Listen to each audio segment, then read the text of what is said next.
warahmatullahi wabarakatuh.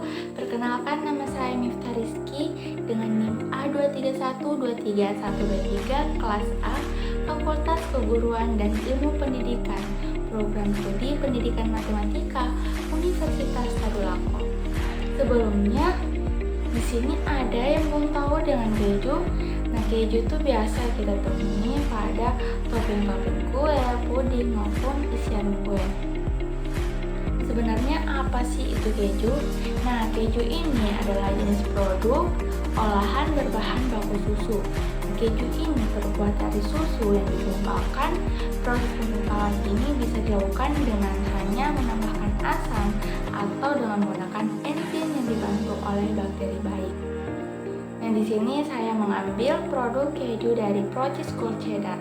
Adapun komposisinya yaitu air, pati termodifikasi asam, minyak nabati, keju cheddar mengandung susu, pengemulsi, dinatrium fosfat, dinatrium sitrat, natrium polifosfat, garam, pengatur keasaman, asam laktat, pengawet, kalium sorbat, misin, dan juga warna alami beta karoten CR75130 yang mengandung antioksidan alfa-tokoferol dan asam ascorbat. Nah, di sini kita akan membahas satu persatu bahan yang terdapat pada komposisi produk keju Proces Gold Cheddar. Kita akan mengetahui apa saja manfaat untuk tubuh kita dan kegunaan dalam proses pembuatan keju. Yang pertama ada air H2O yang merupakan bahan yang dapat membersihkan berbagai senyawa yang ada dalam bahan makanan. Air juga sebagai pelarut untuk beberapa bahan seperti garam, vitamin yang larut dalam air, mineral, serta senyawa-senyawa cita rasa. Nah, air juga dapat mempengaruhi penampakan dan tekstur. Yang kedua ada pati, C6H10O5N. Pati adalah karbohidrat yang merupakan polimer glukosa dan terdiri atas amilosa dan amilopektin. Dalam proses pembuatan keju, yang digunakan adalah pati yang termodifikasi asam. Nah, pati termodifikasi adalah pati yang gugus hidrosilnya telah dirubah lewat suatu reaksi kimia, esterifikasi, eterifikasi, atau oksidasi.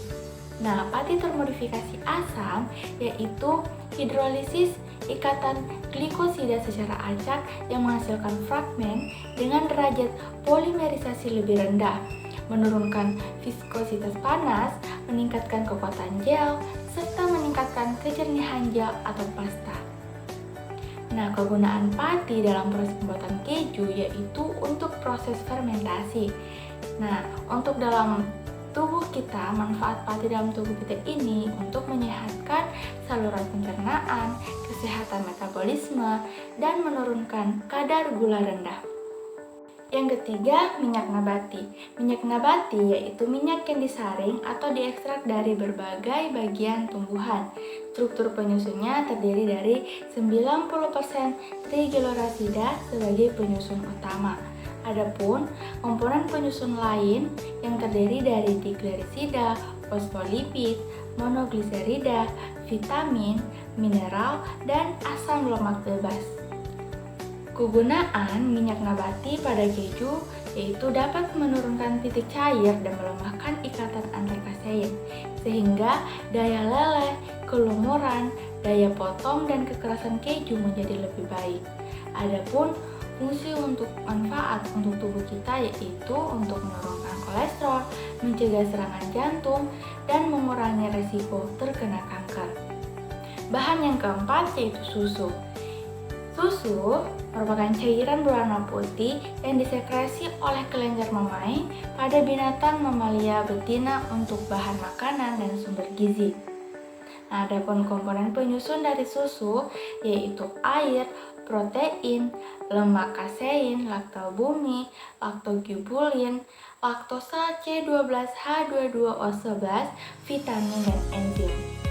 Nah, kegunaan proses pembuatan keju susu ini yaitu sebagai bahan utama dalam proses pembuatan keju. Untuk menghasilkan keju, susu tersebut diendapkan dengan proses pengasaman. Manfaat susu pada tubuh kita yaitu untuk meningkatkan imunitas tubuh, memperkuat tulang, menjaga kesehatan jantung, dan juga kesehatan gigi. Bahan yang kelima yaitu pengemulsi, dinatrium fosfat, dinatrium sitrat, dan natrium polifosfat. Pengemulsi yaitu zat untuk membantu menjaga kestabilan emulsi minyak dan air. Nah, dinatrium fosfat Na2HPO4 salah satu bahan pengemulsi keju.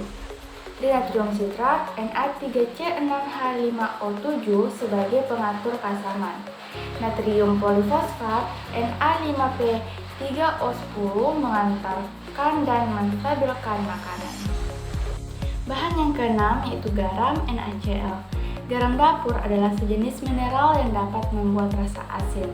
Biasanya garam dapur yang tersedia secara umum adalah natrium klorida yang dihasilkan oleh air laut.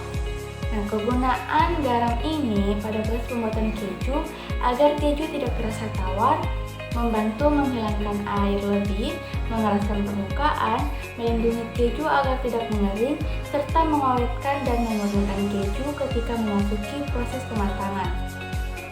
Manfaat garam ini untuk tubuh kita yaitu untuk menyeimbangkan kadar elektrolit, mencegah hiponatremia, mencegah tubuh tetap terhidrasi, dan mencegah tekanan darah rendah. Bahan yang ketujuh yaitu pengatur keasaman asam laktat C3H6O3. Asam laktat yaitu zat untuk mengasamkan, menetralkan, dan menjaga derajat keasaman bahan pangan, olahan, serta rasa, warna, dan pengawet. Nah, peran asam laktat ini dalam proses pembuatan keju yaitu untuk menghasilkan asam dan flavor, membantu pembentukan kord dan menghasilkan enzim lipolitik dan proteolitik yang penting dalam pematangan keju. Manfaat asam laktat untuk tubuh yaitu untuk menyeimbangkan mikrobiotik usus, meningkatkan kesehatan pencernaan, dan meningkatkan sistem kekebalan tubuh. Bahan ke-8 yaitu pengawet, kalium sorbat, dan nisin. Kalium sorbat C6H7KO2 yaitu hasil sintesis dari asam sorbat dan kalium hidroksida yang memiliki kemampuan untuk menghambat dan pertumbuhan jamur. Nisin merupakan senyawa peptida bersifat antimikrobia yang dihasilkan dari spesies Lactopus yang dapat menghambat pertumbuhan bakteri patogen sehingga dapat digunakan sebagai bahan pengawet makanan.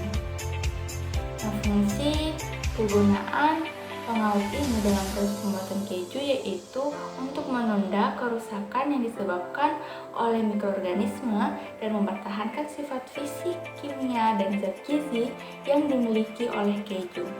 Bahan yang ke-9 yaitu pewarna alami beta-karoten Cl71530 yang mengandung antioksidan alfa-tokoferol dan asam askorbat C4-0H56.